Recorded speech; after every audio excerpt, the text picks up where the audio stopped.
मैं 1 तारीख से आया हूँ मैडम यहाँ। हमारे ट्रैक्टर के साथ लेकर आए हैं। हम 10 आदमी आ रहे हैं हमारे गांव से और लगातार यहीं हैं। सर्दी हो, बुखार हो, सर्दी गर्मी जब हो, हम यहीं हैं और यहीं रहेंगे, यहीं डटे रहेंगे जब तक सरकार पीछे नहीं हटेगी। हरियाणा की सरकार तो मान नहीं रही है। हरियाणा की सरकार तो मान रही, बिल्कुल नहीं मान रही। सेंटर भी नहीं मान दिया जी। हमें तो मोदी को हटाना है। हरियाणा की सरकार क्या करी? जो सेंटर की सरकार ही कानून वापस ले ली तो हरियाणा सरकार रह जाएगी अपने घर। हरियाणा की सरकार तो हमारी विपक्ष है ही बिल्कुल। खट्टर को क्या पता है जी? इनको तो पता ही नहीं खेती के बारे में। ये तो सब अनजान आदमी बैठे हैं। इनको कृषि के बारे में बिल्कुल नहीं पता है जी। ये तो संघ के आदमी सारे अपने संघ के बारे में चला रहे हैं। इनको राजनीति चलानी है अपनी। किसान की कोई सरकार नहीं है, न तो हरियाणा सरकार है न सेंटर की सरकार है। जो एक गोदाम बना रहे हैं पंजाब डिस्ट्रिक्ट में, जितना भी पैदावार होती है क्रॉप्स की, भावें आप जीरी धान की लगा लो चाहे कणक की लगा लो, उसके लिए 4 गोदाम बहुत है।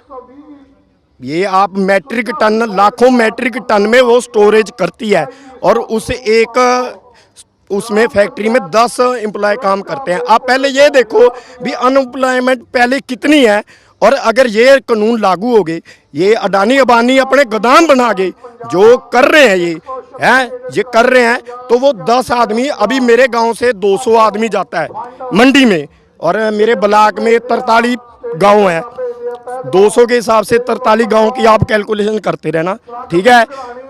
वो सिर्फ 4 गोदाम लगेंगे, यानी कि 40 आदमी पूरे डिस्ट्रिक्ट संगरूर में 40 आदमी काम करेंगे। उन्हीं को नौकरी मिलेगी, काम मिलेगा। खत्म कर रहे हैं, ये अनएम्प्लॉयमेंट बढ़ेगी। एक बात जो सबसे बड़े कह रहे हैं कि खाली पंजाब और हरियाणा के किसान को ही दिक्कत है, बाकी देश के किसान को दिक्कत नहीं है। आप कैसे सोचते हैं? नहीं जी, दिक्कत है। राजस्थान के यहाँ आ रहे हुए हैं, मध्य प्रदेश के आए हुए हैं। आप ये कैसे कर रहे हैं मैडम? अब मैं बताऊंगा जी। सरकार बना रही दबाव, मीडिया पर दबाव बनाकर किसानों को दबा रही है और मीडिया को बका रही है। मीडिया भी सरकार के बिल्कुल ही पक्ष में कर रही है। किसानों की न सुन रही है, न किसानों की कोई सुनाई होती है। हम यहाँ 20 दिन से देखते हैं, कोई मीडिया वाला यहाँ नहीं आता है। लोकल कोई कद आता है, उसको भी दबा दिया जाता है। और सरकार सिर्फ अपनी ही मीटिंग करेंगे, हम गांव में जाएंगे। किसान, सरकार को भय हो रहा है, मीडिया गांव में जाए, लोगों को वहीं रखे। यहाँ किसान दिल्ली में ना जाएं और यहाँ आकर मतलब उनकी संख्या न बच जाए। हम किसान क्या करते हैं, जैसे आलू बोया जाता है हमारे खेतों में, आलू बो दिया हमने, 4-5 एकड़ बो दिए, टोटल हमारे पास 7 एकड़ है, ठीक है ना। 4-5 एकड़ उसमें बो दिए।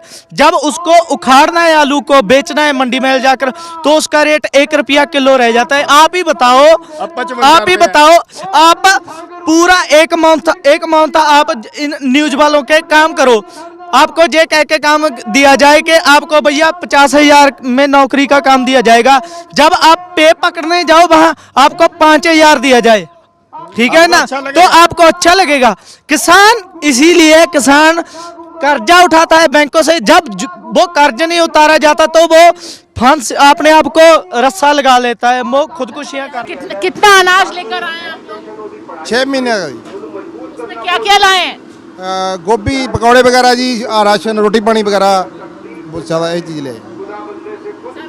सारा सामान लेके आंदा जी, टोटली सारा प्रबंध है जी। भट्ठियां लेके आए हैं, देगे लेके आए हैं जी, ते गोभी नाल लेके आए, बाकी राशन लेके आए हैं जी, टोटली।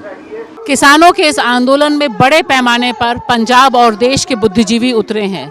ऐसे ही एक लेखक से हमारी मुलाकात यहाँ पर टिकरी बॉर्डर में हुई है और हम उनसे बात करने जा रहे हैं कि आखिर बतौर लेखक वे किसानों के बीच क्या कर रहे हैं और शायद ये पहले दिन से किसानों के साथ मौजूद रहे हैं। जिस दिन से किसानों का आंदोलन चला है, उस दिन से पंजाब के जितने राइटर्स थे, हम इनके साथ बैठे रहे हैं। हमने स्ट्राइक में भी शामिल हुए, बंद में भी शामिल हुए।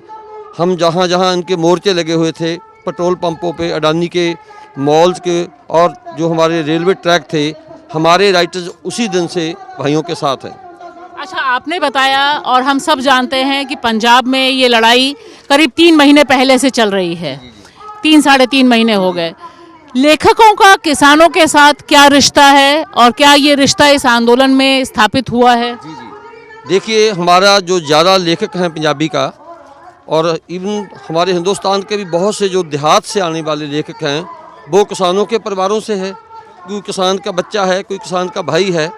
तो किसानी हमारे जो समाज में एक बहुत ऐसा हमारा वर्ग है जो सबसे ज़्यादा उत्पादन करने वाला वर्ग है, हम उसी के उन्हीं परिवारों से आने वाले हैं, हम सीमांत किसानों के परिवारों से आने वाले लोग हैं, हम इनका दर्द जानते हैं। और दूसरी बात मैं ये कहना चाहता हूँ, इस आंदोलन ने लेखक की ज़मीर को भी बहुत झकझोरा है।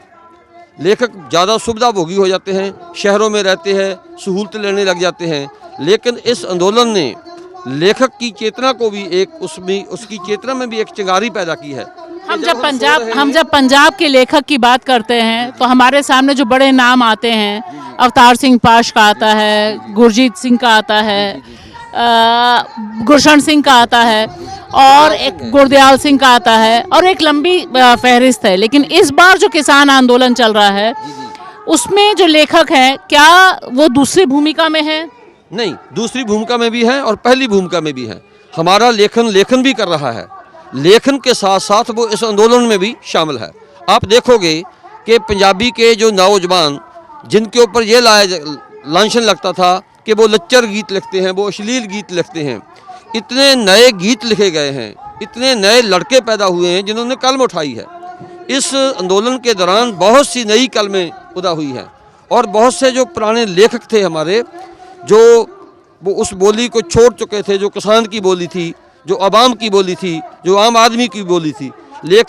अब हमारे लेखक को ये सोचना पड़ा कि मैं जो बात करूं उसी बोली में, उसी भाषा में बात करूं जिसको किसान समझता हो। यहाँ किसान एक बहुत बुनियादी सवाल पूछ रहे हैं मोदी जी। वे पूछ रहे हैं कि खेती हम करते हैं और हमें पता है कि हमारे लिए फ़ायदा और नुकसान का खेल क्या है, आप हमें बेवकूफ़ ना समझिए। और वे इसके साथ साथ मीडिया से भी यही सवाल पूछ रहे हैं।